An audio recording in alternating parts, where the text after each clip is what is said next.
Westside Jeff in on WBAP with breaking news all night long, covering the big story with the Donald Trump. President Trump signs a spending bill ending the longest shutdown in U.S. history. Legislation passed the House, extending the funding for federal government through January 30th. So this doesn't end things. This just kicks that can down the road. We're going to go through this in another 8 or 9 weeks. As we talked to Mark Weaver about it a little while ago, Mark said, Jeff, I said, what do we watch for moving forward? Mark had a great perspective on this. We'll talk to Connor Vasile in about 60 seconds. So stick with me. Mark said, look for 2 things. Number one, look for between now and the time primary season starts, which is really January, February, any Democrats, especially long-term, long-serving Democrats who decide not to run for re-election again, like Nancy Pelosi, because that's a dog whistle that they've got problems. And he said, number 2, let's look to see what their argument is on January 30th. As Mark said, I suspect we'll be talking again on January 31st on this radio show as the government goes through a shutdown again. And my attitude is common sense opinion from current events. Westside Jeff with you on WBAP. Why can't the government operate like I do? I got a budget. I got income. I got expenses. If I don't have enough income to support my expenses, I cut my expenses. What the hell are they doing kicking the can down the road? My kids and their kids are going to have to deal with that. I want the national debt wiped out.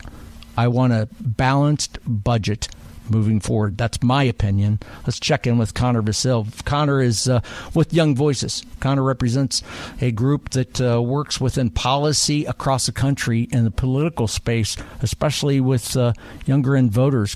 Connor, what's your headline tonight from what we are talking about? Hi, Jeff. Great to be on.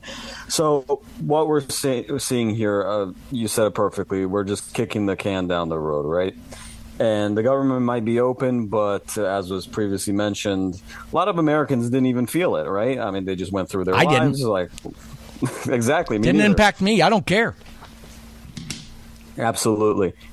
And it's quite interesting because throughout this entire shutdown season, right, the longest shutdown we've had yet, who knows what 2026 will have in store. However, this just goes to show that the Democrats have no fear in using lawfare and propaganda.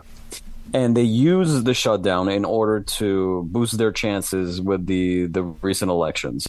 Now, that being said, those are deep blue states already, right? So they just maintain control. But it is concerning, to say the least, how people are voting and where their tendencies lie, even in the midst of a shutdown that the Democrats have created. And that really speaks to their marketing, how they actually get their message out. And it kind of forces the Republicans to, take a good look at the mirror and find out how can we reach people better. Connor Vasile joined me. Connor is is a younger gentleman, published in Washington Examiner, The Federalist, and many other great conservative publications.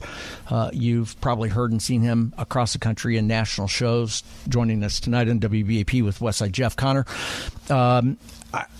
it's going to be interesting to me watch moving forward on how the Democrats, how leadership spends this. And what stuck out to me tonight before I went on the air, I went up and down the dial across television networks, Fox, CNN, MSNBC, multiple channels, because I go to all of them to formulate my opinion.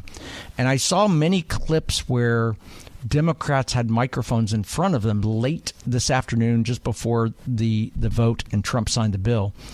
And one of the questions that was posed to a couple of them was, did Democrats win? And they didn't look in the camera and adamantly say, heck yes. It wasn't really strong confirmed on that. The next question I saw asked was, should Schumer be replaced? Is he truly the leader of the party and controlling that? Does he have your support? And every person I saw could not answer the word with yes. I think he could be in jeopardy moving forward. Your thoughts? Definitely. Schumer is the old guard for the Democrats. And I'm sure you've seen a lot of the polls recently, how the support for Democrats in Americans have just plummeted to like record low numbers. And a lot of people on the right and right-leaning outlets like Fox, they're saying, "Oh, this is great because now people are not with the Democrats anymore. They've lost their favor." But it just goes to show, especially with the recent elections, it's not that they don't support Democrats. A lot of these voters are going even farther left. So people like Chuck Schumer, Hakeem Jeffries, all of these old guard Democrats, their seats might be jeopardized, and you're going to see younger faces, newer voices come up who are even more left than them because they're just tired with the same old establishment. So that's actually a really big thing that we may need to take a look at really soon. Connor Vasile joining us. Connor, what's your guess on that? How does this play out moving forward? What should our listeners here in North Texas, what should I be watching moving forward as it relates to this fight with regard to the government shutting down, opening back up, and only through January 30th? What should we be watching for? Well, first and foremost, what we should be watching for as Americans is to see if Congress is actually going to put their money where their mouth is and actually pass things that they promised, right? I mean, it's been 11 months, proverbially the 11th hour, and the Congress hasn't really done much, unfortunately. But then again, that's government for you. So that's first and foremost. Make sure that these politicians actually deliver on their promises, or at least some of them, because that's their job. That's what we voted them in to do. That's what we expect them. And the second largest thing that we should be on the lookout for is, and I believe you mentioned it before, this whole idea of filibustering and threatening shutdowns. It's one of the tactics of the left, right? We see Democrats using it before, especially with Trump's first time around, his first term. So I wouldn't be surprised if they try to threaten this again, especially before the midterms. That being said, a lot of noise is being thrown around on social media, radio, TV, etc. But we just got to hold fast, be patient, and sift through the noise to see what's actually at play here. Connor Vasile joined us. Connor, one last question before I hit the bottom of the hour news. How does this play out in the White House? How's this play out in the White House briefing room tomorrow?